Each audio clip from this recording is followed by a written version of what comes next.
Subscribe कीजिए Om nursing academy channel को। Notification के लिए बेल आइकन को दबाएं। Hello friend, welcome in Om nursing academy. मैं अनिल कांटीवाल आपका बहुत बहुत स्वागत करता हूं। आज का अपना टॉपिक है वाइटल साइन। बहुत इंपॉर्टेंट टॉपिक है।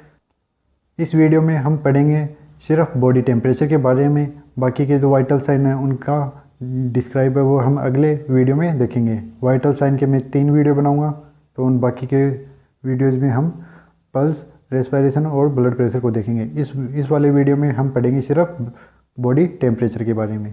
तो सबसे पहले हम बात करते हैं इसके इंट्रोडक्शन की। वाइटल साइन की इंट्रोडक्शन। वाइटल साइन को हम कार्डिनल साइन के नाम से भी जानते हैं। वाइटल साइन क्या है? ये साइन ऑफ लाइफ है, जिसमें जो लेवल ऑफ हेल्थ है उनको मेजर करते हैं। वाइटल साइन कौन कौन से हैं? वाइटल साइन है body temperature, pulse, respiration, blood pressure और एक पेन। इस वीडियो में हम बात करेंगे सिर्फ ओनली ऑन बॉडी टेम्परेचर पे। Body temperature, degree of heat maintain by the body is known as body temperature. ये अपने शरीर में हीट लॉस और हीट प्रोडक्शन के बीच में एक बैलेंस है, वही क्या है? Body temperature. थर्मोजेनेसिस, थर्मोजेनेसिस मतलब हीट प्रोडक्शन। हीट का प्रोडक्शन थर्मोजेनेसिस कहलाता है, या मेटाबॉलिज्म के द्वारा हीट का प्रोडक्शन होता है शरीर में। थर्मोलाइसिस, थर्मोलाइसिस का मतलब होता है heat loss. The regulatory centre of body temperature is hypothalamus. Next हम बात करते हैं वे ऑफ हीट प्रोडक्शन। इसमें पहले हम बात करते हैं ऑक्सीडेशन ऑफ फूड, यानी ऑक्सीडेशन ऑफ फूड के द्वारा कितनी एनर्जी हम गेन करते हैं। कार्बोहाइड्रेट से 1 ग्राम कार्बोहाइड्रेट से 4 किलो कैलोरी, 1 ग्राम प्रोटीन से 4 किलो कैलोरी, 1 ग्राम फैट से 9 किलो कैलोरी और 1 ग्राम एल्कोहल से 7 किलो कैलोरी हम गेन करते हैं। अब बात करते हैं specific dynamic action of food. Specific dynamic action of carbohydrate का है 5 से 6%। सबसे ज़्यादा है प्रोटीन का होता है 30%, फैट का 4% और जो मिक्स्ड डाइट है उसका है 12%। ये है specific dynamic action of food. Next हम बात करते हैं method of heat loss. Method of heat loss ये स्किन के द्वारा होता है, किडनी के द्वारा होता है, लंग्स के द्वारा होता है। हम सबसे पहले बात करेंगे थ्रू स्किन, यानी स्किन के द्वारा जो हीट लॉस होता है वो कैसे होता है। तो इसमें जो फर्स्ट मेथड है वो है कंडक्शन। कंडक्शन, इसमें जो भी हीट है वो डायरेक्टली ट्रांसफ़र होगी, यानी किसी ठंडी वस्तु के संपर्क में आने से। इसमें देखिए transfer of heat bye directly through a substance from hot part two cold part, यानी ठंडी वस्तुओं के सीधे संपर्क में आने से जो हीट लॉस होता है वो कौन सा होता है? कंडक्शन। इससे 3% लॉस ऑफ हीट का होता है।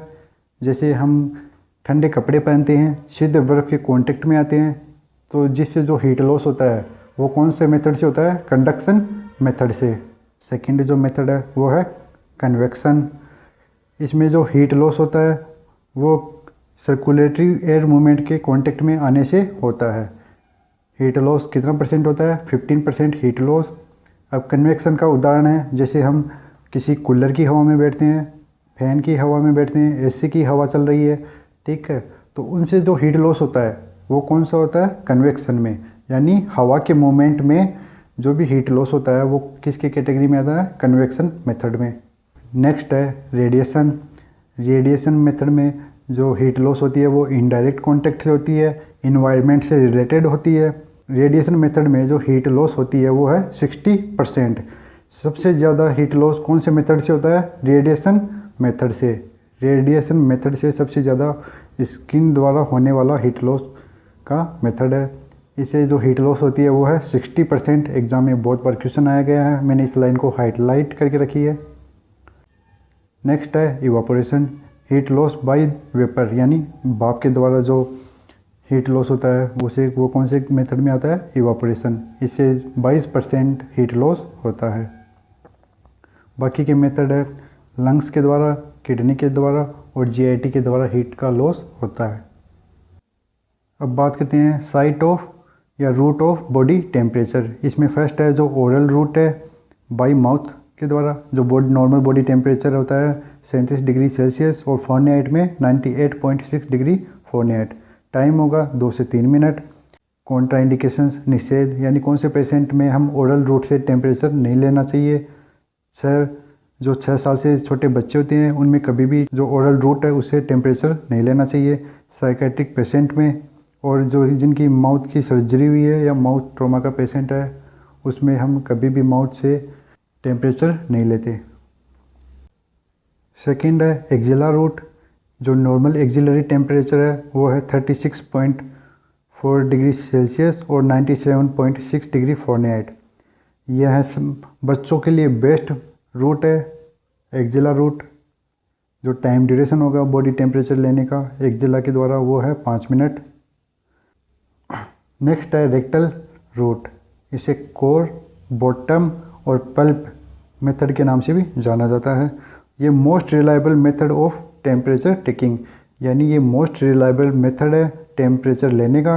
नॉर्मल रेक्टल टेम्परेचर है 37.5 से 5 डिग्री सेल्सियस और 99.6 डिग्री फ़ारेनहाइट। पोजीशन है लेफ़्ट लेटरल। प्लेसमेंट टाइम होगा थर्मोमीटर का वो होगा 2 मिनट के लिए। थर्मोमीटर इंसर्शन जो एडल्ट है उसमें 1.5 इंच और चाइल्ड या इन्फेंट में 1 इंच। नेक्स्ट हम बात करते हैं थर्मोमीटर की। थर्मोमीटर की खोज की थी गैलीलियो गैलीली ने।